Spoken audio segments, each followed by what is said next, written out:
daily exercise. Bonjour les amis. Welcome to today's episode of QES ABCDE. On today's agenda, bowling. You heard it right, bowling.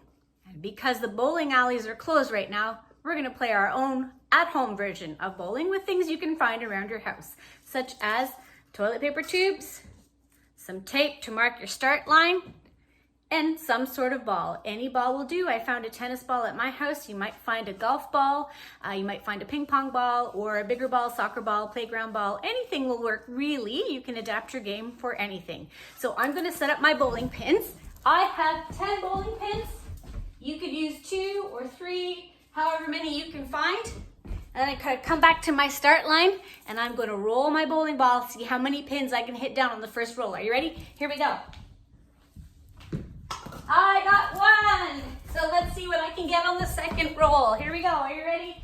And I'm bowling. My bowling ball doesn't have finger holes. Yay, I got 3 more. One more try to see if I can get all of my pins down. Ready? And strike. Not quite a strike, but on 3 tries, I got all 10 pins. So you can see how many times it takes you to get all of your 10 pins down. You could decorate your bowling pins. You could find blocks instead. Have fun with bowling today. Au revoir, les amis.